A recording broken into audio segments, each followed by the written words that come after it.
back to the Millennial Millionaire podcast. This is Stephen Cohen, and today's guest, we have a MMA legend. We have Miesha Tate. Miesha is one of the pioneers of female MMA, a former UFC champion, a thought leader, a podcast host, and a mother. Thanks for being on, Miesha. It's an honor. Yeah, absolutely. A very familiar place here. That's right. You do podcasts as well? Yeah. You said you've been doing it for a year? Yeah, a little over a year now.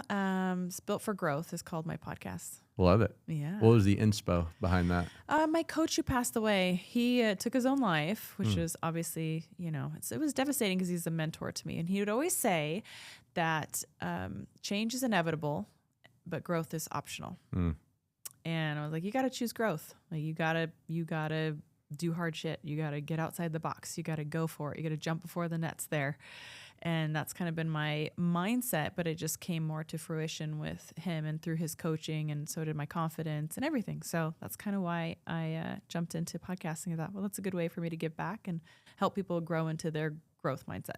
100%. I'm sure you're super proud of what you're doing. So talking about doing hard things, I love that. You definitely do hard things as a professional fighter. Walk us through where you were originally attracted into MMA. I know you started wrestling, I think, in high school. Did you always have that fighter spirit, or what was the attraction? Because you were a fighter before being a fighter was cool. Yeah, I would definitely was a fighter before fighting was cool, especially for women. I think I started fighting in right around early 2006. So it was quite a long time ago. I think about it now. I'm aging myself a little bit. I think what originally drew me to it was starting wrestling. That first time stepping on the wrestling mat and being so uncomfortable, but just finding a home in the discomfort and really learning to push beyond the boundaries that not only other people set for me, but that I had sort of set for myself. And then I quickly learned I don't need to segregate myself. I don't need to treat myself any differently. I don't need to abide by, these apparent rules, gender roles. For me, it was like, girls don't wrestle. So I didn't pay any attention to it. I just kind of canceled the noise, if you will. Did you have like any type of influence growing up when it came to like competition or fighting or anything like that? Or was it just really, hey, this is super uncomfortable, I want to get comfortable in the game of wrestling in high school? Yeah, I don't think I even conceptualized being uncomfortable and getting comfortable. It was more that I just found something that was so impossibly difficult to do that every time I managed to do it, it was like you getting a gold star for me personally. And I began to learn that I could do more and more challenging things. And I think that's one of the most underrated and most valuable skill sets for people to learn, is that they can do hard things. Some people don't know how to do hard things, and they're constantly in pursuit of comfort. And I just think that is debilitating. I think that we as humans are meant to challenge ourselves, and we're meant to fall flat on our face sometimes. And that's part of jumping before the net appears, is that sometimes the net's not there. You're going to fall down and you are going to have to figure out how to pick yourself up, but you learn a lot in those moments. I think it's proven in science. We learn more through our failures than we do in our successes. And I know that's true when I go into the training room and I mess up on a move and I get taken down, or I don't successfully take someone down, or I get submitted. It's like, okay, that's the thing I'm going to focus on now. Like, what did I do wrong? And I'm going to fixate on it, and I'm going to ruminate, and then I'm going to get better. But if I never had those moments, I would just be like smooth sailing, cool, everything's good, go home, eat dinner, no extra work to be done. Have you read the book Comfort Crisis? No, I have not, but that sounds like a great title. It's spot on in what you're saying. It's basically how, since we've evolved from hundreds of thousands of years ago, where we're not hunting saber-toothed tigers and we don't have to like build a fire and shelter and try to survive, people have become very soft because we live in a world of convenience. We live in a world of Uber Eats and instant gratification, that microwave mentality, where people aren't really getting that challenge, especially nowadays. I think back in when you were in high school, 2006, 2007, like I think kids were more involved in sports and such. I haven't been in high school for a while either. Why do you think there is a bit of a comfort crisis? Like, you obviously had wrestling to really push yourself, and I imagine that translated over as you got older to other things. But why do you think so many people are so content in comfortability where maybe 20, 30, 40 years ago it wasn't the case? I think that there's this thought. I think a lot of it's parenting and a lot of it's school. I mean, those are the two giant influences in a child's life, is the way that they're parented and the way that they are schooled.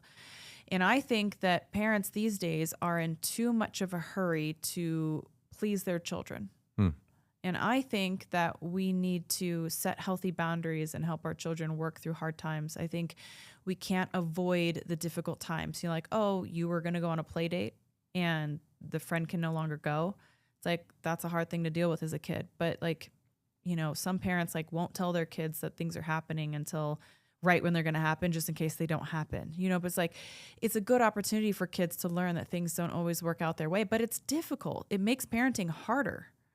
And now you have these iPads and things that give instant gratification. So when kids get off of those, the rest of the world, I believe, seems quite bland compared to the amount of work that it takes to push a button and you get a dopamine release, and then to actually have to go to an hour-long practice and not you have to put all that work in to like maybe get that same dopamine. I think that these devices diminish the reward of life. So again, but does it make parenting harder? Yeah. So I'm actually in a cleanse with my little kids right now. I have a 7 and a 5-year-old, and I'm like, okay, no screens for a week. You know whose life that makes harder? Moms. Yeah. And obviously my husband's too. My husband's kind of like, why are we doing this again?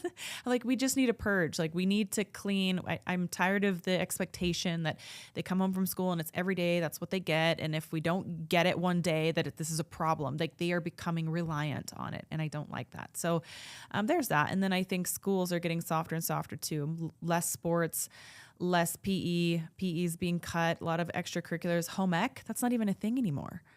Where do kids learn how to build things and use their hands and their skills and create from the inside? Where, most of the other classes are about being taught from the outside in. And I feel like the classes that help students to create from the inside out are, slowly being cut. And then I don't agree with a lot of the messaging in school too. I honestly feel like it's just, it's not the way children learn best. My kids don't go to a traditional school. They're registered as homeschools. They go to a school called Apogee, and it's focused on Socratic discussion. So they debate every single day, and they learn how to disagree respectfully, which I think is also another lost skill set. We need to be able to disagree and have different points of view, and we need to hear those different points of view, because that's how we become intellectually challenged and have an opportunity to have a different opinion on something. Like when you're presented with new information, I think that's a sign of intelligence. So I just don't see schools doing that enough. And I put my daughter in public school for a year, and I volunteered and I worked the lunches, and I did, I didn't like it. It was like not good enough. It didn't promote free thinking. And I think free thinkers are what makes this world such a great place. So I want to see more of that. Yeah, I can go on and on about the current educational system, but John C. Rockefeller, one of the early inventors, has a famous quote. He says, "I want a nation of workers, not a nation of thinkers." And the school system hasn't evolved in, it feels like, decades and decades. So I don't have kids yet, but as when I do, it's definitely something. Did you go to public school? I did, and I turned out okay, but probably one of the few. I went to public school too, but I didn't love it. I didn't thrive there. I never felt like I was really... like that was never the highlight of my day. It was like something I did because I had to, but it never felt fulfilling to me. Unless, I had like a rare occasion of a teacher that really went above and beyond and connected in some way. I liked art class, and all the rest was just nonsense to me. It was just taking up hours of my day. I looked forward to going to do practice after school. I did track and field and wrestling and cross country. I did a lot of running in high school. Always an athlete. Yeah, always an athlete. So those are the things that I looked forward to. Then the time spent at school, I haven't really seen it serve a major purpose in my life. There's very little times that I call back and be like, I remember in school that I was taught this life skill sets. Like, I didn't learn how to do taxes in school. Yeah. I didn't learn how to free think. I learned how to be stressfully graded on a test and standardized and put in like a very standard box and play by the rules. Luckily, that's not how I was raised. I think my parents, especially my mom, really provoked deep thought and free thinking in me. So luckily I had a parent that was kind of unschooling me while I was being schooled in traditional public school. Yeah, no, it's funny because I went traditional. I went to college for a year, UNLV, and I quickly realized like it just wasn't for me. And I remember realizing as I started to get into entrepreneurship and started doing self-education, another quote they say formal education will make you a living, but self-education will make you a fortune. When I started realizing that almost everything that I learned in school, almost not everything, there's some stuff with communication and learning how to interact with other people, but most of that was conditioned to teach me how to be a worker and work 40 hours a week for 40 years of my life, retire one day, go to Hawaii twice maybe, and then die, where I realized that most of the things that I learned about money and life and how to do things, you mentioned taxes, you don't learn in the classroom. So then you start to kind of backtrack there, like, why am I even here in the first place? And that's why you see so many people now, I think, pushing back against college, pushing back against formal education, because if you're there to get good communication skills and have an experience and, you know, have that college or high school experience, do a sport, that's great. But if you're there trying to learn how to make money and learn a career, especially in today's economy, there's way better options in order to do that. Yeah. I love the idea of like sending my kids abroad for like a year and just doing that instead of going to school. I just really think that they will learn so much more on life and perspective and gain knowledge and insight and even choosing a direction you want to go. I still can't understand the concept of a kid that's just graduating high school, that's never lived outside, most likely the walls of his parents' house or her parents' house, and then choosing something that they're going to do for the rest of their life. They just lack that experience. And then the amount of money that it costs usually to do that. So you're graduating with such a debt. I still remember watching this heartbreaking video of this young lady just bawling her eyes out because she's been paying her school loans back. It was like $1,500 a month, I think she's been paying. And she owes more now, like 5, 6, 7 years later than she did when she graduated, because it's all like going to interest and it's still just like so much. And I just like, how much of the country is feeling that? I went for 1 year, a year and a quarter, to Central Washington University. But thank goodness I didn't go longer. Honestly, I'm glad I didn't go longer. You and me both. You know, most of the time the documents that you're getting from graduating aren't even worth what it's printed on. So we can go on and on. So obviously you had a great experience in high school wrestling. You started learning confidence, different skills. Talk to me about the transition into professional MMA. I believe you started in Strikeforce. Was that your first? Talk to me about that transition from high school to then being a professional athlete in a time where, female MMA wasn't anything. Well, I went to Central Washington University, as I had mentioned, and I was looking for something to do. I was looking for sport because that's just where I tended to ground myself. But I didn't have any type of a scholarship or anything like that. I honestly can't remember what transpired and why I didn't end up going to a school. You know, I think I was a boyfriend. I didn't want to move too far away from my boyfriend at the time. And so I ended up going to a school closer. Whether that was a good decision or not remains to be seen. But anyways, I ended up discovering this mixed martial arts club sport through a friend of mine named Rosalia. And I remember she came in wearing her karate suit. They look so uncomfortable. And I still to this day, I've only rolled in a gi a handful of times. I don't like the feeling. I just don't. I like to roll no gi. It's just too stiff and uncomfortable. But anyway, so she comes in there and she's got her suit on, and she looks like her arms have to stick out a bit because she can't put them down by her side because it's too stiff. And she's like, you should come and try this mixed martial arts club. And I said, no. I was like, no, thanks. I don't want to do whatever that is. That's just not for me. Wrestled. That's it. So she went the first day without me. And then the second day she came back was like, okay, you have to come. Most of these people are like former wrestlers. You're going to love it. Well, the year before, the wrestling program at Central Washington had been cut. So it was actually some stragglers, some wrestlers that were wrestling, and they had created this team sport. And so I just was like, all right, I'll go. Why not? And I went, and that first day I learned how to choke people.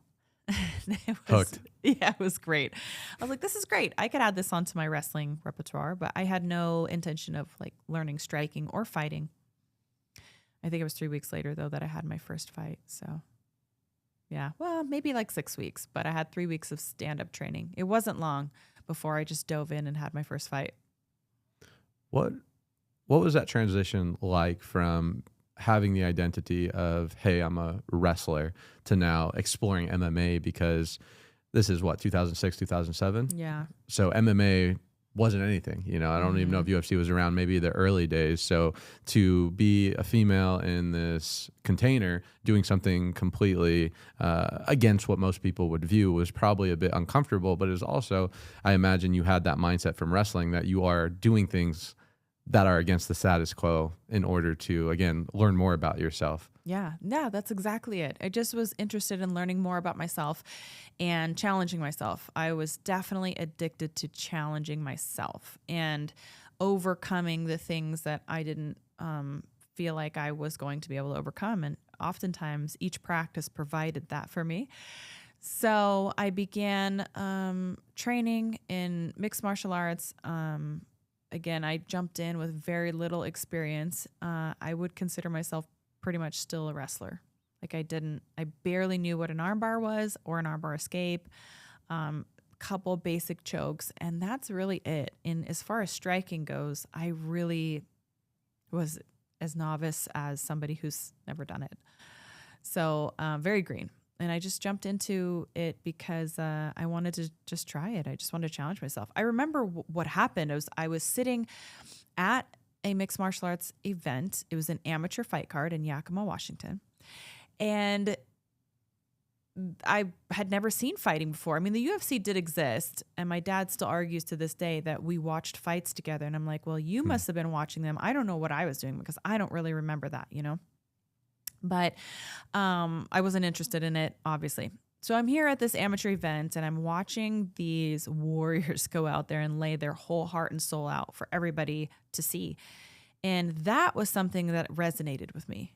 It wasn't the fighting or what I thought fighting was, because I thought fighting naturally invoked anger. I think you had to be a really angry person or a type of person to want to fight somebody. When I went there, all of that was just broken. I just was like, that's not at all what I'm seeing. Like, these are just two valiant warriors just going out there and laying their heart and soul out and playing a game of chess, if you will. They're trying to outsmart each other. I said, wow. And at the end of that fight card, they made an announcement that they want to have an all-female fight card. And if anybody wanted to make their way down and sign up. So I did. I just went down there with no coach, no nothing, and I just signed up. I told them that I'd wrestled in high school, and they matched me up with the girl that was just a kickboxer. She's a Muay Thai kickboxer, mostly just a kickboxer. Obviously, I think she trained a little bit on the ground, but yeah. So 3 weeks later, I had my first fight. It's cool, and now the rest is history. Miesha, how much do you feel like the success in your life? Because I'm kind of finding a common thread comes from doing things before you feel like you're ready, because intuitively it feels right. Because to preface, I feel like so many people, I run a solar sales company, so I see people that come in and they either crush it and they make lots of success and they change their life and they accomplish all their goals and dreams. And I also see people that say they want all these things, but the execution isn't there. And I think a lot of the time, the difference between successful people and unsuccessful people, in my opinion, is the successful person realizes that they don't have to know everything, but as long as they took the first step, they trust, whether it's God, themselves, their faith, whatever, eventually they'll figure it out, versus the unsuccessful person that can't see the full staircase, therefore they don't even try in the first place. Yeah, that's so true. You're so right. And I think it's really important to do things before you're ready, because that's just how life figures itself out. And you don't give yourself a chance to figure it out or to find out or to fail if you're too prepared. And I do think there is such a thing as too prepared. And sometimes that's just a waste of time. I can liken it to fighting. You could prepare for a specific opponent and just really prepare for that opponent. And then a week before the fight, they get hurt and you have a new opponent in front of you. And instead of working on bettering yourself the whole time, you were fixated on preparing for that specific person. And ultimately, that's life. It's always going to throw curveballs in your way. So I really think the best thing to do is work on yourself and jump before you're ready. Jump before you've confirmed that the net is there. Because again, there is such an opportunity that will always be missed if you don't take a chance at failure. How'd the UFC opportunity come about? Well, I got an offer from Strikeforce to fight, and I was still, I had just turned pro, so I had like maybe 7 or 8 fights under my belt, 6 amateur, 2 pro at that time. And I fought in Strikeforce, and then when Strikeforce got absorbed into the UFC, we weren't sure if women were going to be able to continue to have a platform to fight on, or if we were going to go back down to like regional shows, because Strikeforce was it for us at that time. That was the place where all the females wanted to be, because at least it was televised and there was like a little bit more money in it, and seemed to be a tiny bit of notoriety, which isn't why I was doing it, but it still felt like you were in the right place if you wanted to be the best. If you want to be the best female fighter in the world, you needed to be in Strikeforce, because we were not allowed in the UFC at that time. So this was 2012. And then when the UFC bought Strikeforce, we just weren't sure what was going to happen. And I remember the day that women got into the UFC, it was just like such a huge moment. It was such a breaking of the glass ceiling to be on that main stage platform with our male counterparts. Was just such a big moment. That was in 2013. So I kind of rolled over as a part of my contract, just went over into the UFC. So cool. I didn't know that. I didn't realize that it was just the UFC that didn't allow female athletes. I thought it was the sport itself. That's interesting. Yeah. What do you think was it that they finally just said, okay, like let's open this up to females as well? Was it because of so much talent coming in, just the changing of the tides? Well, you know what? Dana White was the first one when asked to shout it out that women would never be in the UFC. Because they've been asking for quite some time. I think women in Strikeforce, I would say, started to get a little bit of notoriety starting around 2008. I think it might have been 2010 that Gina Carano and Chris Cyborg fought, and they were the first females to headline an event. So I believe it was an all-male card until the main event. Chris Cyborg, Gina Carano did incredible numbers. So, you know, there was some proof in the pudding that there was a draw to watch 2 competitive females fight. And then, you know, I was in the mix and I came up and I beat Marloes Cohen, and I was the champion. And Ronda had been fighting around that same time, Ronda Rousey. And she was up a weight class, and then she came down to 135, and we fought each other.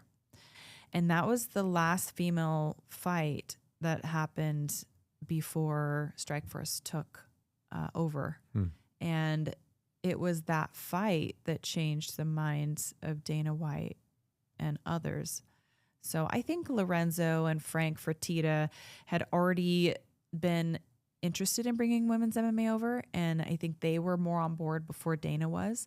Dana had a bit of a sour taste in his mouth because his experience of watching female MMA was an extremely mismatched fight where one fighter just didn't hold their own against the other, and it was a brutality, and it just wasn't what he wanted to promote. He wants to promote competitive fights.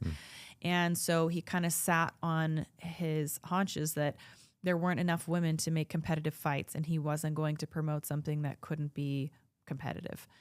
And when he watched my fight with Ronda, he was like, okay, there's something there's something to this. And these women are evolving and they are competitive, and maybe if we build it, they will continue to come. And I think there was enough women and enough competitive fights to justify bringing us in. So they brought in the single division, bantamweight division, 135 pounds. And yeah, we arrived in the UFC in 2013. So cool. I remember, I think, seeing the first UFC female fight. I was like, this is so cool. You know, it's the changing of the tides. And obviously, UFC MMA has just absolutely skyrocketed, you know, since then. And I think a big reason is because they've been able to attract the women crowd. You know, Yeah. they can relate now. You know, it's not just a men's sport where men watch. It's like you can inspire young women to go out there and actually practice MMA and potentially be in the UFC one day, which is super cool. Yeah. Yeah.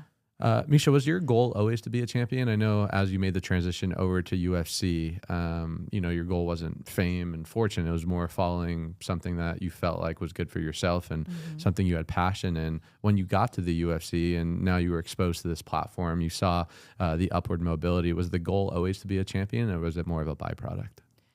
I would say the goal was always to be the best. But that was the goal in everything, not just this, you know, in sport, but in every practice that I would do. You know, I was always trying to better myself. I was always trying to be the best.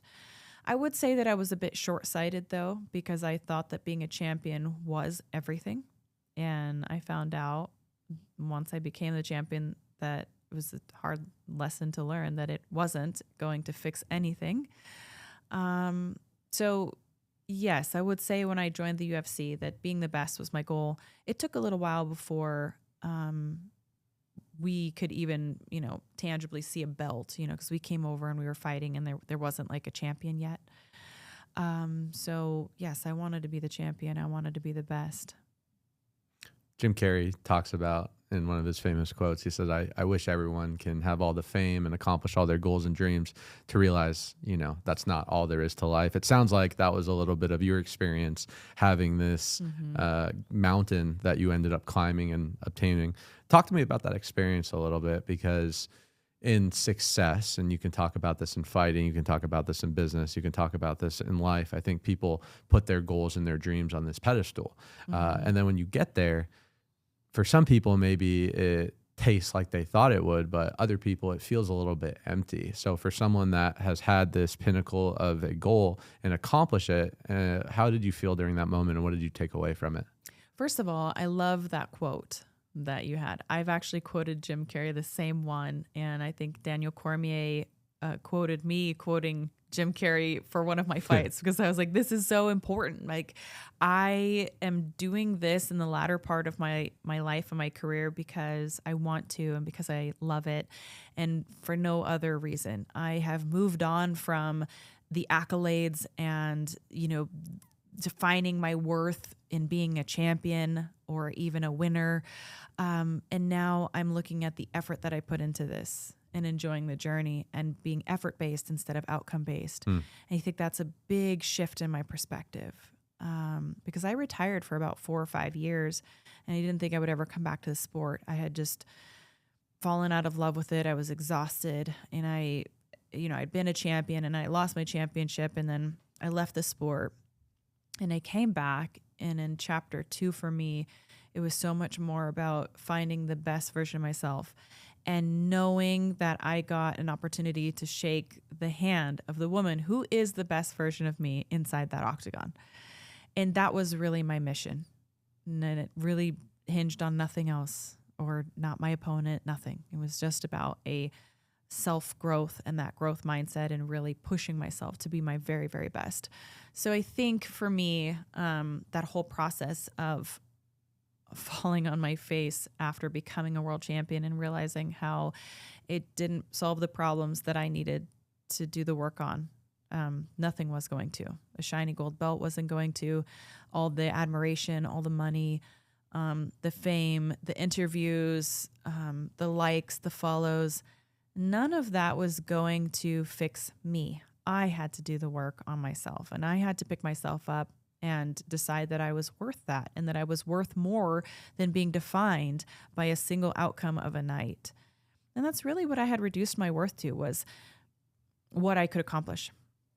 And I think that this can resonate with a lot of people, because whether you're a man or you're a woman, or successful or not by your definition, or if you're trying to get there, I just want you to understand that it's like the optical illusion of the Wizard of Oz.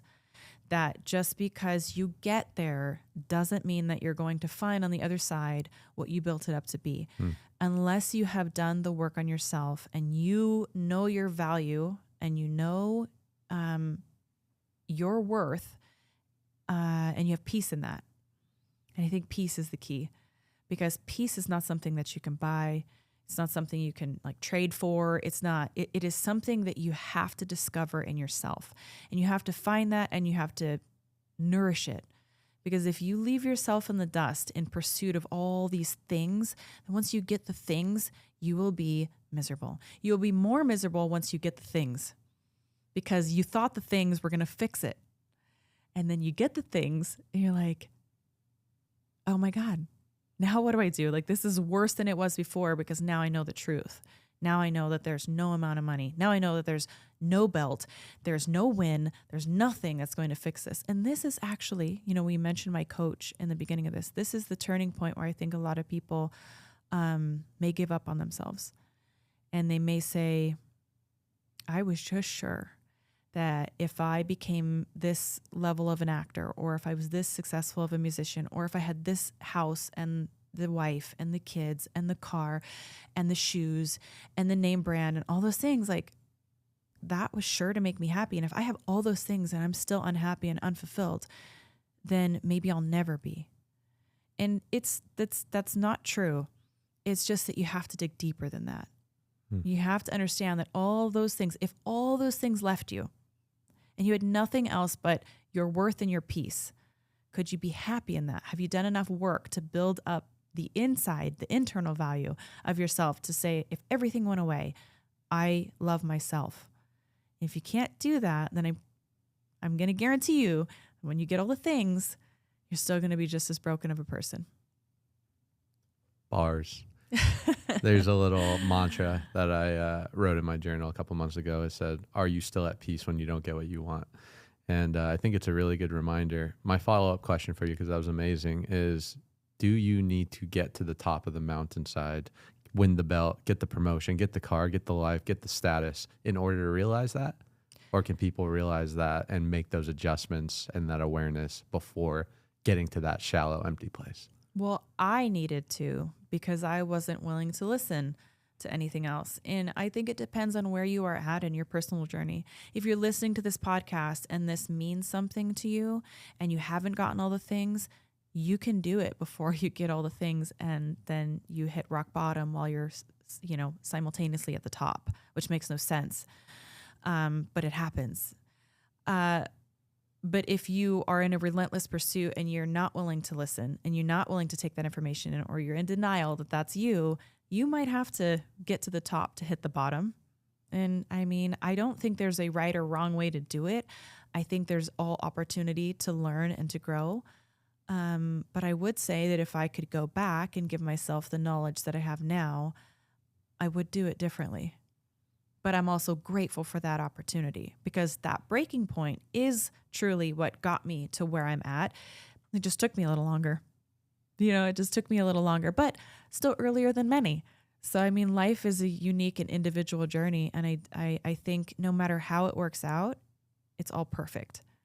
So long as you keep seeking that internal healing and that internal peace. And that's a great piece that you wrote in your journal. That's really powerful. I think you're spot on.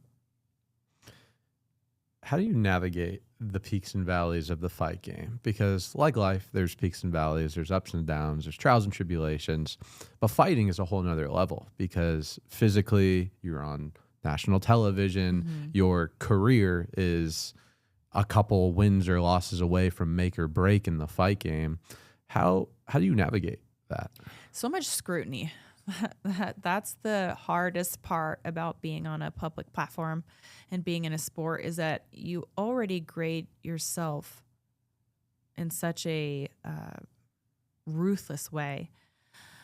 But then you also get the clamoring of the entire world, and everyone's chiming in on what they think about you. And most people are so far from the mark because they don't know you.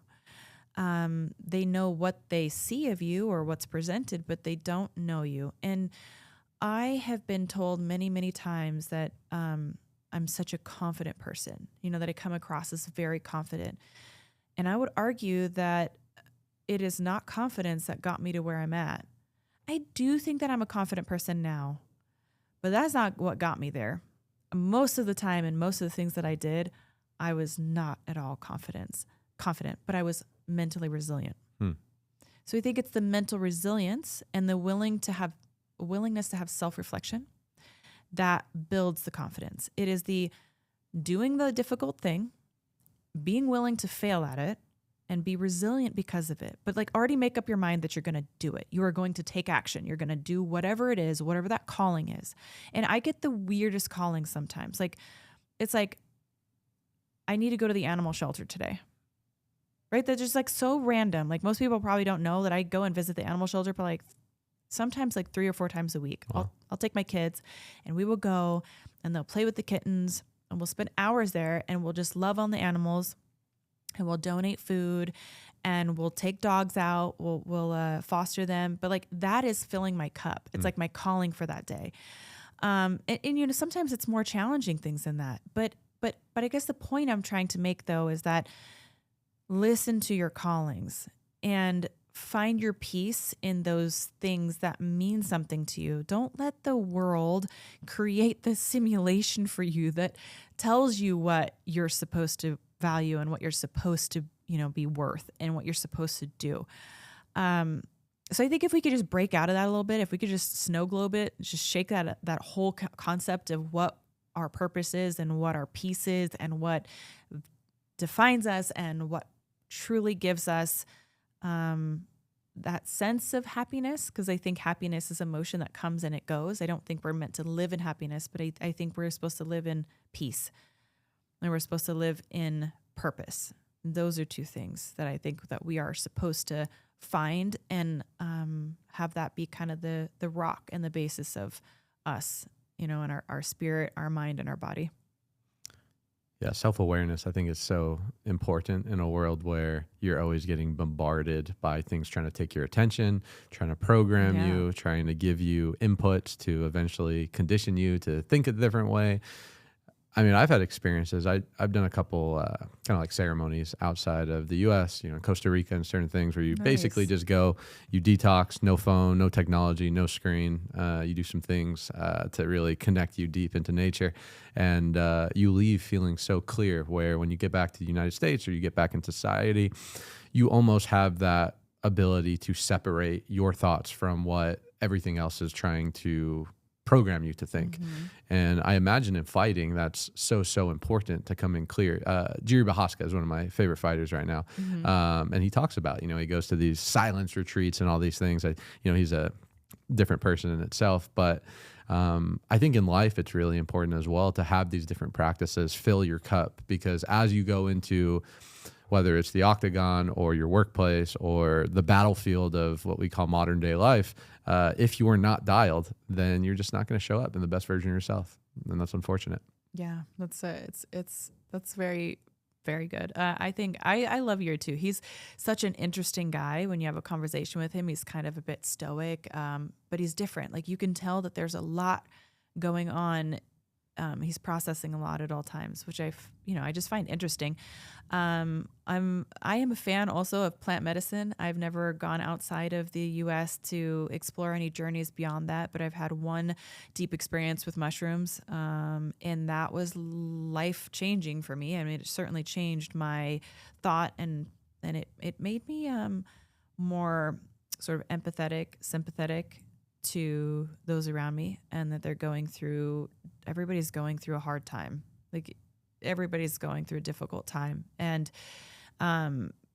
you know, like I don't get so upset at people who are going through hard times. And now I realize that when people are cruel, it's usually more of a reflection of what their current circumstances are like than what mine are like. And that was probably the biggest takeaway for me in connecting spiritually and connecting to self, which for me is also connecting to God. It's all like the same, that kind of connection. You know, the power above really does ground you in a place that like you can't take away my peace. You could take away everything. You could even take away my life, but you can't take away my peace. It's just something that you can't take. And I think that is what is so beautiful in it. It's like once you know you have that, then you can have all the things or you could not have all the things. But you'll always have your peace. Love it. What do you think is more important? Mental, physical, or spiritual when it comes to excelling in the fight game? Well, gosh, I think that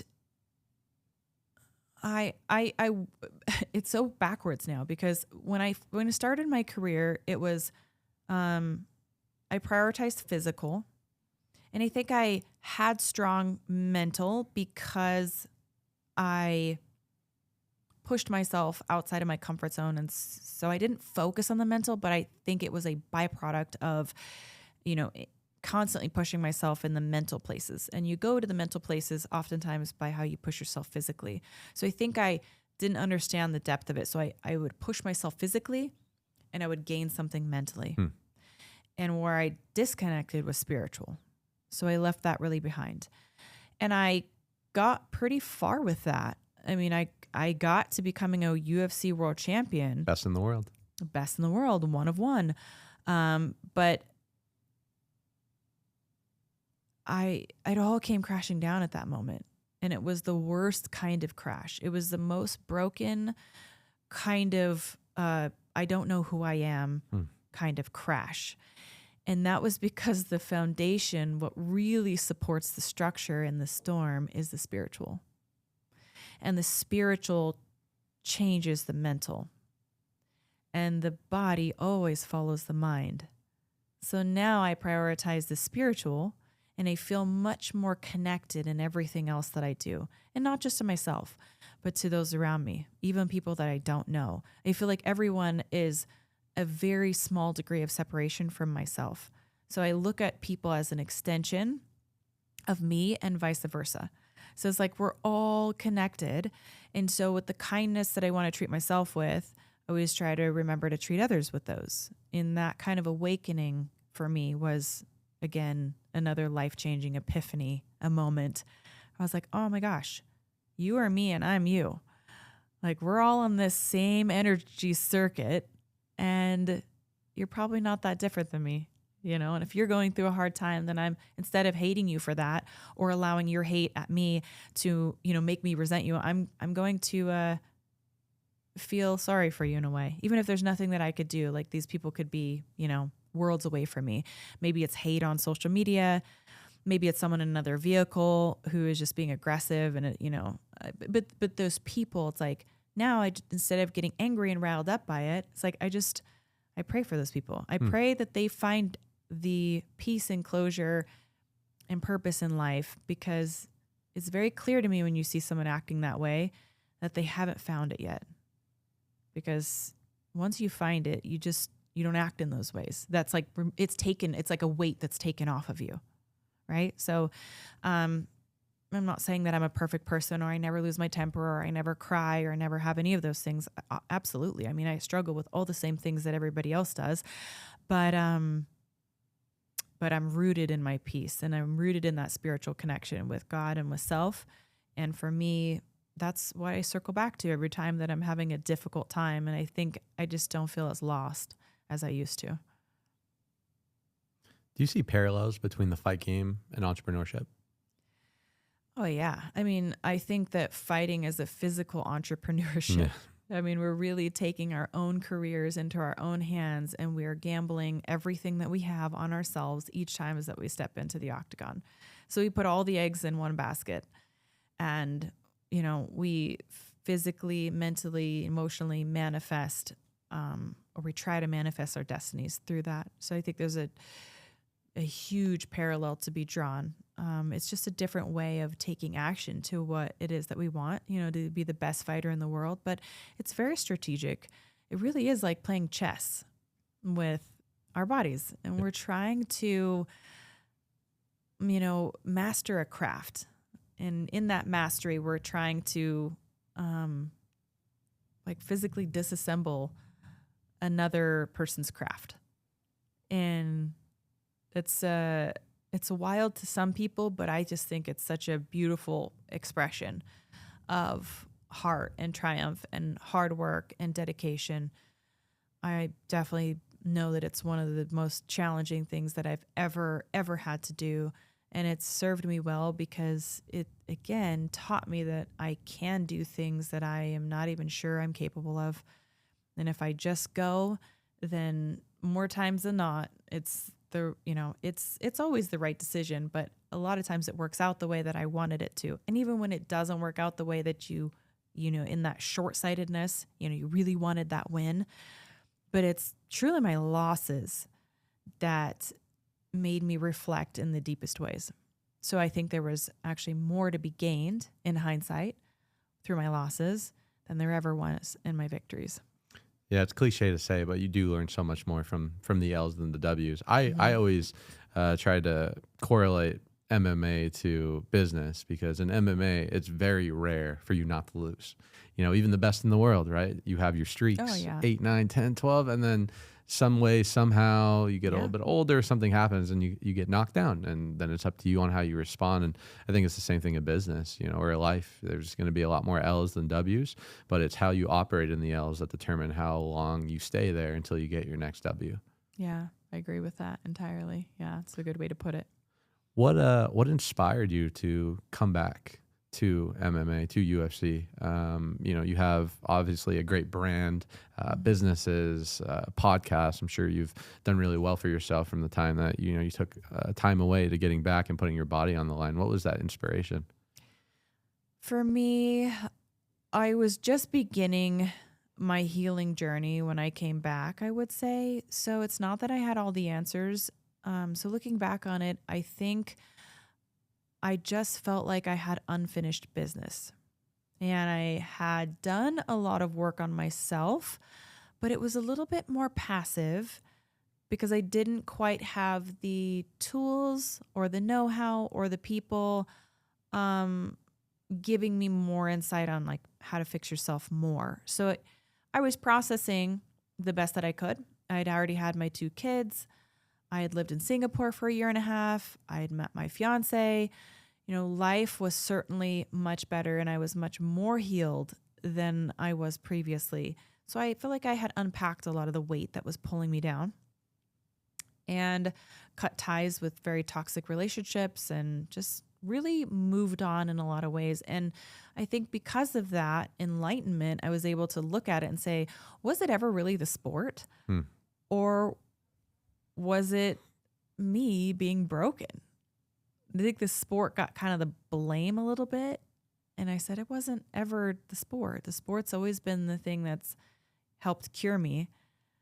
So now that I'm in a healthier place, why don't I try to see if I can do this better this time? Let's see if I can do this differently. I still feel like I have a little gas in the gas tank. So I just decided to put my foot on the pedal and see what would come of it. It's inspiring. Miesha, I want to know what your relationship is with sacrifice. I imagine as a professional fighter, you've sacrificed a lot, whether that's time, whether that's your own body, your own energy, emotions. Sacrifice is something I have an interesting relationship with, because I think there's seasons in life where sometimes you maybe have to sacrifice time with your family, time with your friends, time with yourself, because you're trying to excel in one portion of your career, which takes everything you have. But then some degree, you shouldn't have to sacrifice, because if you're sacrificing one thing to get the other, then to your point, you could end up getting that thing and being broken. So what is your relationship with sacrifice? I think you said it so well. There's been many times in my life where I did not have balance with sacrifice. I would sacrifice anything and everything to get a win or to become a champion. And I sacrificed in such major ways that I was in debt. I was in a deficit. And just like credit card debt, it accumulates and it accumulates interest, and it can get out of hand very quickly if you don't address it and take the proper steps to manage it. I feel like I was in a major debt and accumulating interest quickly, and then I was just in over my head, and I was swallowed by all of it. So it wasn't until I was alone and contemplating whether my life was still worth living, if I had any value in myself anymore after losing my world title and losing the fight after that, and realizing that I was so broken that I couldn't even find a way to get a win, which usually was like my cure, air quotes, cure, was to get another win. I just felt like I was starving and I was drowning and I had no resolution and I just couldn't live like that anymore. So I decided not to. I said, I'm not going to live like that anymore. I don't know what the answers are. I may not even know what the questions are, but I have to change what I'm doing, because if not, isn't that the definition of insanity? So I quit. I quit MMA. And again, I left toxic relationships and I ran towards the pinhole of light in my life, which was the spirituality. It was the connection with God. It was a prayer. That's really what it boiled down to, was a prayer, because no one else could have saved me in that moment. It was a choice that I had to make. And thankfully that the prayer is free. And it's one of the easiest things that you can do in a very difficult time, is to just say a prayer and try to connect. And so I did that. And then I began connecting again with family and friends, and I built a network and a support system, and it started to heal me. So in all of that, I think I started to move in the right direction, but I still had a lot of work to do. It's powerful. Yeah, thanks. Current UFC is a lot different than when you first started.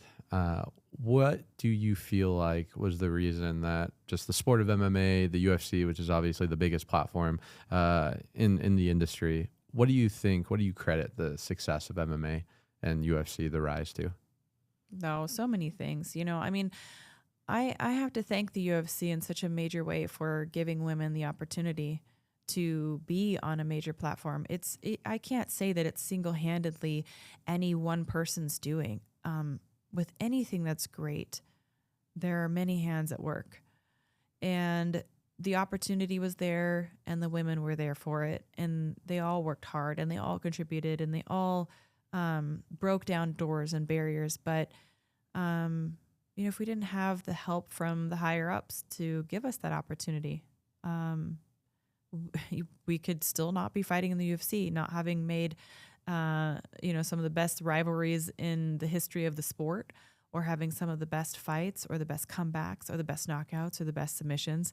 I mean, there are some women's fights that stand out, next to the men's as historically as significant and as entertaining and as great.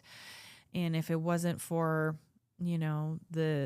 the men running the UFC and the men and the women who work in the UFC and everybody, the media, even the media, constantly asking, when are women going to be in the UFC? Everybody worked hard for that. It was a collective effort. And so I'm grateful for the opportunities that I was granted to try to showcase my hard work and my skill and my dedication. But, I don't think anybody could single-handedly take credit for all that went into bringing the UFC to where it is today. And of course I take it from a female's perspective, but, I look at other countries where, like I think Saudi Arabia women just got the right to drive, within the past maybe 7 years. You still can't go into that country without a male, like someone, Approval. Approval. Like someone with you, like a man has to be in charge of you, basically. Like you cannot just go a chaperone. There you go. It's a great word. And I mean, gosh, not to get like too far off. But I mean, I even look at, like a country like Afghanistan and I see like in 1970s, it looked just like, America in 1970s. And now, it is not a place where I think you would want to be if you were born a female, at least from a Western perspective.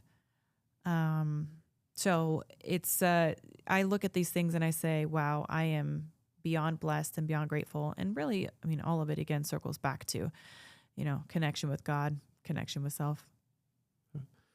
What's next for Miesha Tate? You had a fight earlier this year. Yeah. Are you getting back on the horse? Do you have other big plans? What's the future look like? As far as fighting goes, I haven't decided yet. I'm kind of just letting that be, letting it marinate and see. But, when you talked about sacrifice earlier and the balance, there's less and less ambition for me to sacrifice the most important things in my life for something that I feel like has served its purpose.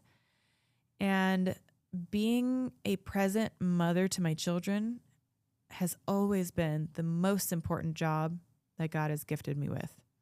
To raise children that are hopefully going to grow up to be stable, well-adjusted people that are free thinkers and going to make this world a better place. I can't think of a higher honor. I really can't think of a higher honor. I think when I'm on my deathbed someday, I will think it's lovely that I was a world champion, but I don't think it'll hold a candle to being a mom. And so for me, considering all of those things, I want parents out there to remember and to be praised for their value in raising kids. I think it's something that's very undervalued, but it's a great thing to do. And being a dedicated parent, even if it's for just moments of the day, I know many people have to work jobs and it's not so easy to just be a full-time tentative parent, but it's a great job.